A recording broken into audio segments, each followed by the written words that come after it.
Баршаңызға сәлем, есімім Назира, каналыма қош келдіңіз. Бүгін лаваштан дайындайтын өте бір дәмді, жылдам дайын болатын тағамның рецептісімен бөліскім келіп отыр. Видеомды соңына дейін қарап, менімен бірге осылай жасап көріңіз. Каналыма тіркеліп, лайк басып, достарыңызбен бөлісуді ұмытпаңыз. Өте керемет дәмді тағам. Ең бастысы жылдам дайын болады.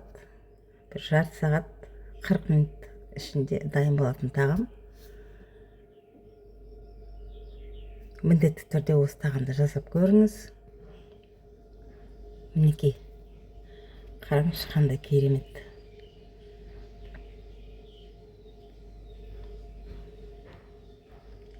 Бұл тағамды дайындау үшін мендегі піскен етті мен ет тартқыштан өткізіп алдым. Жуанды ет тартқыштан өткіздім. Жарты қасық бұрыш, жарты қасық тұз салдым. Тұзды көп салған жоқпын, өйткені етім піскен. Тұзы бар болғандықтан тұзды аз салдым. Және бір жұмыртқа қосып, жақсылап араластырып алып, етімді шетке қойып қоямын да. Енді үстіне құятын подливасын дайындайтын боламын. Ол үшін сәбіз, тәтті бұрыш, жуа, қызып тұрған табаға маргаринді осылай ертіп алып, үстіне жуаны салып, 1-2 минут қуырып алам. Сосын оның үстіне сәбізді салып, тағы 1-2 минут қуырып алып, соңында жаңағы болгар бұрышын саламын.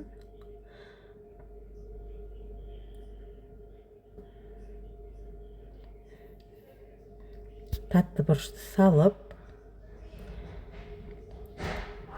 жарты қасық тұз, жарты қасық қара бұрыш салып, кішкене араластырып жіберемін да. 100 грамм қайнаған суды құйып, 1-2 минут қайнатып алам.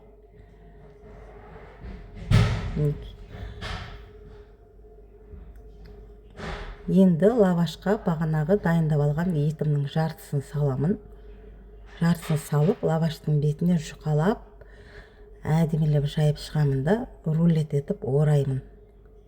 Мендегі піскен ет, бұл жерге негізі шик фарш болса да бола береді. Жаңағы сиырдың фаршы, қойдың фаршы, тауықтың фаршынан істесе де болады. Өзіңіздің қалауыңыз бойынша қандай фаршты ұнатасыз, соны қосып жасай беруге болады. Осылай бөліктерге бөліп кесіп алам.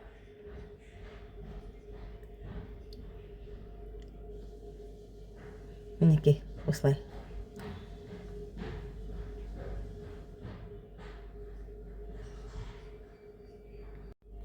Екінші лавашты дәл солай. Жаңа қалған еттің жартысын қалған осыған салып, тоже осылай орап, рулет етіп бөліп кесіп аламын да.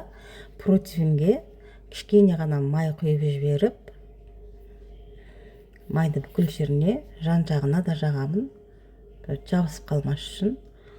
Сосын бағанағы дайындап алған подливымның жартысын астына құйып, үстіне бағанағы рулеттерімді осылай салып алам.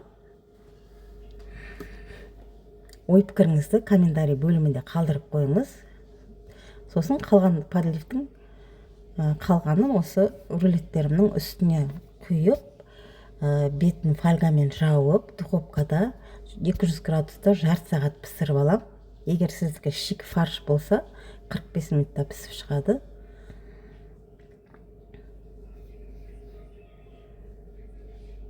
Мінекей қыздар, менің тамағым дайын болды. Иісі деген керемет, өте дәмді болып шықты. Міндетті түрде жасап көріңіздер осылай. Видеомды соңына дейін қарағаныңыз үшін, каналыма тіркеліп, лайк басып, достарыңызбен бөліскеніңіз үшін көп рахмет. Менің каналымнан алыстамаңыздар. Менің каналымда күнделікті дәмді рецепттермен бөлісетін боламын сізбен. Асыңыз дәмді болсын. Осы тағамды міндетті түрде жасап көріңіз. Өте дәмді. Сау саламатта болыңыз.